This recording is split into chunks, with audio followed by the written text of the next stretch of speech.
तो खाली हम कहेंगे झंडा फहरा देंगे तो बोलो राष्ट्रवाद है, उसे राष्ट्रवाद नहीं कहते हैं। हम जो है जना गण मना गा देंगे, राष्ट्रीय गीत गा देंगे तो बोलो हो गया हम राष्ट्रवाद है। 2 मिनट के लिए मौन रह जाएंगे ऐसे, इसके बाद जो सुभाष चंद्र बोस अमर रहे, महात्मा गांधी अमर रहे, फलना ढकना अमर रहे, यह कह देने से राष्ट्रवाद नहीं कहलाता है। राष्ट्रवाद असली में तब होगा जब एक गांव में, ग्रामीण कस्बों टोले में जो है पंचायत में लोगों में आपसी में भाईचारा आने लगे, भाईचारा बढ़ने लगे, अपने हक अधिकार के लिए आवाज उठाने लगे, संवैधानिक अधिकारों के लिए लोग लड़ाई लड़ने के लिए तैयार हो जाए। सभी साथियों को जय भीम जय संविधान। साथियों आज के इस वीडियो में हम चर्चा करेंगे राष्ट्रवाद क्या है, राष्ट्रवाद को हम कैसे परिभाषित करेंगे। ये अक्सर साथियों ये शब्दों का प्रयोग कुछ नेताओं के द्वारा करते हुए जरूर सुने होंगे। नेता लोग कहते रहते हैं कि भैया मेरा ही पार्टी सबसे ज़्यादा राष्ट्रवादी पार्टी है, हम ही सबसे ज़्यादा सच्चा राष्ट्रवादी आदमी हैं।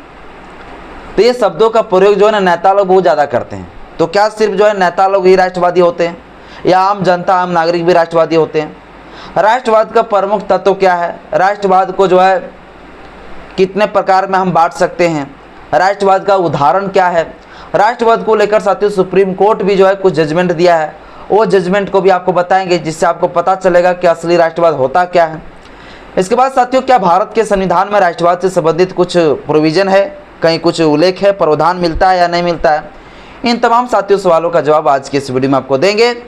बस इस वीडियो को शुरू से अंत जरूर देखिएगा। कल साथियों स्वतंत्रता दिवस है, उससे एक दिन पहले हम इस वीडियो को बना रहे हैं, तो आप सभी को जो है एडवांस में हैप्पी इंडिपेंडेंस डे, आप सभी देशवासियों को हार्दिक बधाई एवं शुभकामनाएं। तो साथियों सबसे पहले समझते हैं कि आखिर ये राष्ट्रवाद है क्या। राष्ट्रवाद को साथियों हम कहते हैं इंग्लिश में नेशनलिज्म। क्या कहते हैं? नेशनलिज्म कहते हैं। देखिए ये राष्ट्रवाद जो है को अगर हम परिभाषित करेंगे तो एक लंबा चौड़ा इसका बेस है, लंबा चौड़ा इसका विश्लेषण है, लेकिन लंबा चौड़ा नहीं समझना है। यहाँ पर जो है हम आपको एकदम आसान शब्दों में समझाएंगे ताकि आपको बहुत बढ़िया से समझ में आवे। क्या भारत के संविधान में राष्ट्रवाद का कहीं उल्लेख मिलता है? तो बिल्कुल मिलता है। जैसे भारत के संविधान की जो प्रस्तावना है, जब हम प्रस्तावना पढ़ते हैं तो प्रस्तावना में क्या पढ़ते हैं? हम भारत के लोग भारत को एक संपूर्ण प्रभुत्व संपन्न समाजवादी धर्मनिरपेक्ष लोकतंत्र में गणराज्य बनाने के लिए तथा उनके समस्त सभी नागरिकों को सामाजिक आर्थिक राजनीतिक न्याय विचार विश्वास धर्म और उपासना की स्वतंत्रता प्रतिष्ठा अवसर की समता प्राप्त कराने के लिए तथा उन सब में व्यक्ति की गरिमा राष्ट्र की एकता और अखंडता को सुनिश्चित कराने वाले बंधुता को बढ़ाने के लिए, देख रहे हैं राष्ट्र की एकता यहाँ पर आ रहा है, राष्ट्र की एकता ही राष्ट्रवाद है। तो ये राष्ट्रवाद सीधे जो है प्रस्तावना में नहीं है, लेकिन यहाँ राष्ट्र की एकता की बात कर रहा है। यही साथियों राष्ट्रवाद को ही हम राष्ट्र की एकता भी कह सकते हैं। क्या कह सकते हैं? राष्ट्र की एकता। राष्ट्र एकता जो है ना, राष्ट्र की जो एकता है, राष्ट्र की एकता है, यानी कि राष्ट्र प्लस एकता अगर आप जोड़ देंगे तो जाके बनेगा भैया राष्ट्रवाद। क्या बनेगा? राष्ट्रवाद। देख रहे बात को? तो संविधान की जो प्रस्तावना है, संविधान की जो प्रस्तावना है, उस प्रस्तावना में हमें ये उल्लेख मिलता है। किसका उल्लेख मिलता है? राष्ट्रवाद। सीधे तो भैया राष्ट्रवाद नहीं लिखा है, लेकिन राष्ट्र की एकता मतलब राष्ट्र में एकता हो, राष्ट्र में एकजुटता हो। अब राष्ट्र किसे कहेंगे भाई, ये भी समझना है। किनको जो है एकता रहने की बात करता है, ये समझिए। देखिए राष्ट्र की एकता नहीं समझा, राष्ट्र को मतलब जोड़ के रखना, राष्ट्र को टूटने नहीं देना भाई। अब कैसे नहीं टूटेगा और राष्ट्र का मतलब होता क्या, पहले समझिए। देखिए राष्ट्र को हम सिर्फ जो है एक पूरा भारत देश को ही सिर्फ जो है हम राष्ट्र नहीं कहेंगे कि भैया इंडिया हमारा राष्ट्र वाला देश है। राष्ट्र सिर्फ जो है हम एक देश को नहीं कहते हैं, बल्कि राष्ट्र हम देश के अंदर जो छोटे छोटे गांव बस्ती टोला ग्राम पंचायत पोस्ट, जो विधानसभा लोकसभा, जो जिला प्रखंड, ये सारे जो होते हैं वो सारा राष्ट्र ही है। सिर्फ आप इंडिया को नहीं कहेंगे भैया कि खाली देश हमारा जो है राष्ट्र है। एक गांव भी क्या है? एक राष्ट्र ही है, क्योंकि गांव से ही मिलकर एक राष्ट्र बनाया, एक देश बनाया। तो समझिए जैसे राष्ट्र हम एक गांव को कह सकते हैं, गांव को कह सकते हैं, यानी कि ग्राम इसको कह लीजिए आप, टोला भी आप कह सकते हैं, ठीक ना। ये भी एक समझ लीजिए राष्ट्र ही है। इसके बाद और समझिए, मान लीजिए पंचायत हो गया, पंचायत हो गया, मान लीजिए प्रखंड हो गया, ठीक ना। मान लीजिए जो है आप एक जिला ले लीजिए, एक राज्य ले लीजिए, है ना, आप एक राज्य ले लीजिए, आप एक विधानसभा भी आप इस तरह से गिन सकते हैं, ठीक ना, विधानसभा भी आप गिन सकते हैं, विधानसभा आपका ले लीजिए, या आप जो है लोकसभा ले लीजिए, ठीक ना। अब जब इतना सारे चीज़ मिल गया तब जाके क्या बनेगा, हमारा पूरा भारत देश बनेगा। क्या बनेगा, भारत देश। समझ रहे हैं बात को। तो सिर्फ हम भारत देश को ही सिर्फ राष्ट्र नहीं कहेंगे, बल्कि ये छोटा छोटा गांव है ना, ये भी एक समझ लीजिए राष्ट्र है। और ये सारे गांव के लोग जो है अगर एक साथ में मिलने जुलने की भावना अगर इनके अंदर आने लगे तो समझिए ये राष्ट्रवाद है। नहीं समझे, जैसे ये तो राष्ट्र हो गया, और राष्ट्र के अंदर एकता की भाव आने लगे। क्या आने लगे, एकता की भाव, मतलब एकजुट होने की अगर भाव आने लगे। जैसे मान लीजिए मेरा गांव है सलैया पारी, और सलैया पारी में जो है यहाँ पर सारे लोग यहाँ टूटा फूटा है भाई, है ना, जाति के आधार पर अलग टूट गया है, और यहाँ पर धर्म के आधार पर भी टूट गया है। तो जाति और धर्म के आधार पर जो भी गांव वगैरह जो टूटल रहता है, बिखरा हुआ रहता है, वहाँ को अगर कोई ऐसी अटैक हो जाए, वहाँ पर कोई ऐसी मामला हो जाए जिसमें जो है लोग एकजुट ही ना हो, या तो फिर अगर मान लीजिए गांव में जो है एक गांव में आने जाने के लिए अगर पुल बनवाना हो, चाहे रास्ता बनाना हो, एक बेस्ट हम उदाहरण से बता रहे हैं। अब वहाँ के लोगों को भैया भावना है ये नहीं कि हम लोग एकजुट हों और इसके प्रति हम लोग आवाज़ उठाएं। अगर ये एकजुटता अगर देखने को नहीं मिलता एक गांव में, एक ग्रामीण में, एक टोला में, एक पंचायत में, अगर ये एकजुटता दिखाई नहीं पड़ रहा है और अपने हक अधिकार के लिए अगर वो आवाज़ उठाने के लिए अगर एकजुट नहीं हो रहा है, अगर जागरूक नहीं हुआ, तो हम कहेंगे भैया वहाँ राष्ट्रवाद नहीं। समझ गए ना, मतलब अगर एक गांव में, एक टोला में, एक ग्राम पंचायत में अगर लोगों में एकजुटता की भाव अगर आने लगे तो हम कहेंगे भैया यही राष्ट्रवाद है। न समझे, तो खाली हम कहेंगे झंडा फहरा देंगे तो बोलो राष्ट्रवाद है, उसे राष्ट्रवाद नहीं कहते हैं। हम जो है जना गण मना गा देंगे, राष्ट्रीय गीत गा देंगे तो बोलो हो गया हम राष्ट्रवाद है। 2 मिनट के लिए मौन रह जाएंगे ऐसे, इसके बाद जो सुभाष चंद्र बोस अमर रहे, महात्मा गांधी अमर रहे, फलना ढकना अमर रहे, ये कह देने से राष्ट्रवाद नहीं कहलाता है। राष्ट्रवाद असली में तब होगा जब एक गांव में, ग्रामीण, कस्बों, टोले में, जो है पंचायत में लोगों में आपसी में भाईचारा आने लगे, भाईचारा बढ़ने लगे, अपने हक अधिकार के लिए आवाज़ उठाने लगे, संवैधानिक अधिकारों के लिए लोग लड़ाई लड़ने के लिए तैयार हो जाए। और जो संप्रभुता की जो बात करता है, लोग संप्रभुता के विचारधारा पर चलने लगे। मतलब अगर कोई सत्ता वाला जो है, कोई शासक, कोई नेता मंत्री अगर ज़बरदस्ती कोई चीज़ मानने के लिए विवश कर रहा है या कोई व्यक्ति, तो उस चीज़ का हम अगर विरोध करने लगे तो समझिए भैया ये कहीं ना कहीं क्या आ गया, राष्ट्रवाद आ गया। मतलब कोई ज़बरदस्ती हम लोग को विवश नहीं कर सकता कोई चीज़ को मानने के लिए, कोई चीज़ थोपने के लिए। तो अगर इस चीज़ का हम विरोध करने लगे तो समझिए भैया कि हम लोग के अंदर क्या आ गया, एक राष्ट्रवाद आ गया। अब साथियों मैं आपको बताता हूँ कि भारत के संविधान में क्या कहीं ऐसा प्रोविज़न किया गया है कि राष्ट्रवाद को गारंटी देता है, मतलब भैया ये राष्ट्रवाद को बना के तुमको रखना ही है। क्या ऐसा संविधान में प्रोविज़न है? तो यह है साथियों, संविधान का जो आर्टिकल है, संविधान का आर्टिकल 51 ए का साथियों तहत जो है ये प्रोविज़न किया गया है कि राष्ट्र के प्रति सभी को क्या करना है, प्रेम करना है। राष्ट्र की जितने राष्ट्रगान हैं उसे सम्मान देना है। जो हमारे राष्ट्रवादी जो सेनानी हैं उस सेनाओं का जो है मान आदर सम्मान देना है। इसके बाद भारत के संविधान के प्रति जो है क्या करना है, और संविधान के प्रति जो है सम्मान दिखाना है, संविधान की अवहेलना नहीं करना है। 51 का ए के तहत साथियों मूल कर्तव्य जो है देश के नागरिकों को दिया गया है।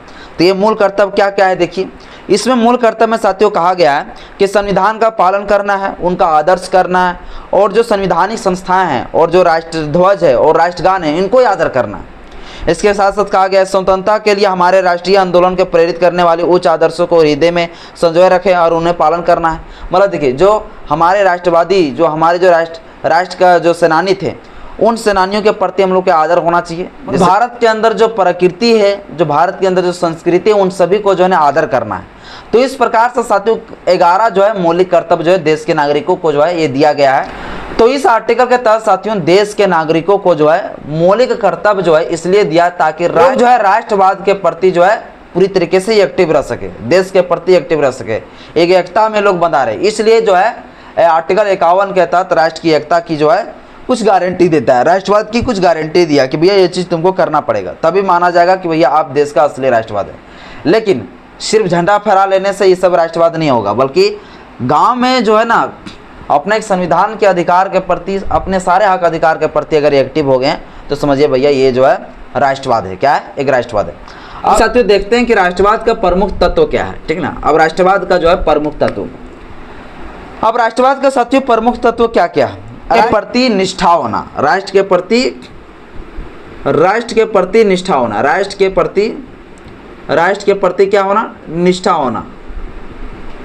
ये क्या होता है साथियों, एक एक करके समझाएंगे। इसके बाद सांस्कृतिक के प्रति क्या होना? एकता होना। सांस्कृतिक के प्रति क्या होना? सांस्कृतिक के प्रति एकता होना। और क्या है साथियों, हम कह सकते हैं समान हित, सम्मान हित।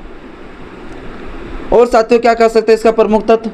और की भावना, बलिदान की भावना, बलिदान की भावना। अगर इतना प्रकार से साथियों अगर लोगों के अंदर एक भाव पैदा हो जाए, एक कुल 4 प्रकार के अगर लोगों के व्यक्ति के ऊपर जो अगर भाव पैदा हो गया तो समझ जाइए कि वो राष्ट्रवादी है, वो राष्ट्रवाद व्यक्ति कहलाएंगे। अगर ये 4 प्रकार के भाव अगर उनके दिमाग में, दिल में, उसका हृदय में अगर ये भाव अगर उत्पन्न हो जाता है, 1 ग्राम के लोगों के ऊपर जो है अगर ये भाव उत्पन्न हो जाता है तो समझिए कि भैया वो राष्ट्रवाद है। कैसे? राष्ट्र के प्रति निष्ठा, यानी कि राष्ट्र के प्रति इतना निष्ठा हो गया भैया कि वो कुछ अवैध काम नहीं करेगा, एकदम बिल्कुल संविधान को मानेगा। कोई जिससे भी देखिए वर्तमान समय में जितने सारे सरकारी कर्मचारी है, एक भी निष्ठा पूर्वक से काम नहीं करता भी, उनके अंदर कोई निष्ठा नहीं।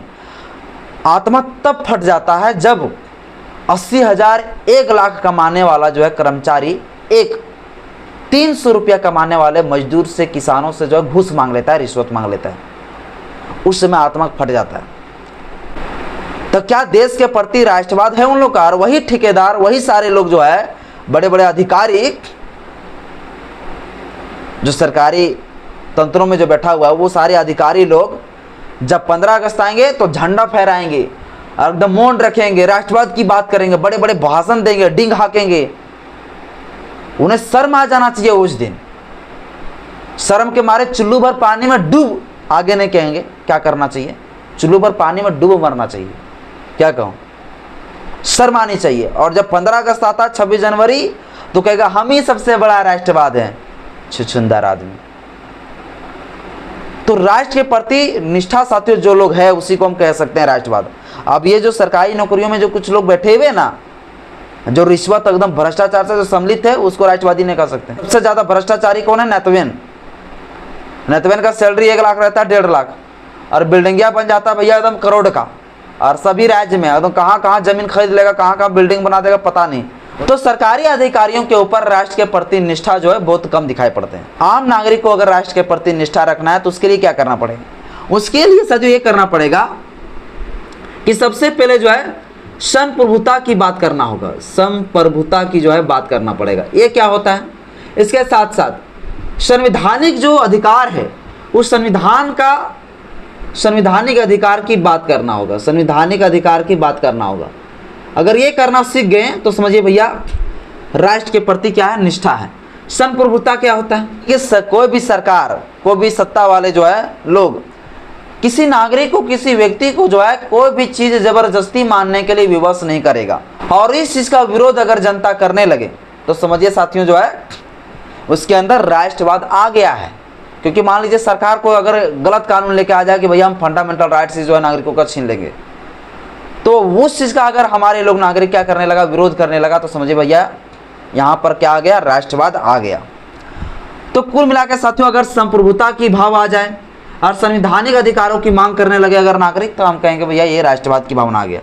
संस्कृति के प्रति एकता, अगर सरकार जो है हमारे कस्टम को, हमारे कल्चर को, मान लीजिए आदिवासियों का एक संस्कृति है भाई कि वो जंगल झाड़ों से जुड़ा हुआ इंसान है, वो जल जंगल जमीन से जुड़ा हुआ इंसान है, वो लोग जल जंगल जमीन से ही पूरा पूजा पाठ करते हैं, और उनके लिए जो है पेड़ पौधा ही उनके लिए देवता है, उनके लिए भगवान है। और वो चीज़ अगर सरकार ख़त्म करने लगे तो वैसे में अगर नागरिक उस चीज़ का विरोध करने के लिए अगर एक्टिव हो जाए, अगर एकता आने लगे अपनी संस्कृति को बचाने के लिए, तो समझ जाइए कि उसके प्रति क्या है? एक राष्ट्रवाद है। क्या है?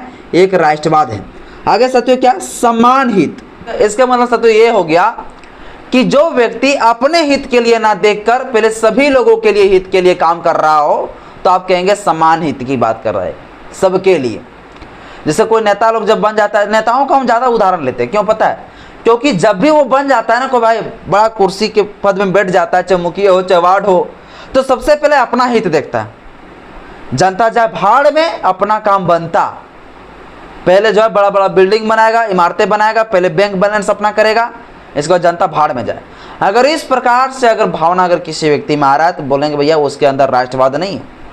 राष्ट्रवाद वही है जिनके अंदर अपना हित नहीं बल्कि समान हित की बात करता हूं। इसके बाद साथियों क्या, बलिदान की भावना। बलिदान की भावना मतलब क्या साथियों, मतलब लोगों के अंदर एक ऐसी भावना उत्पन्न हो जाए कि देश के लिए मर मिटने के लिए तैयार हो जाए।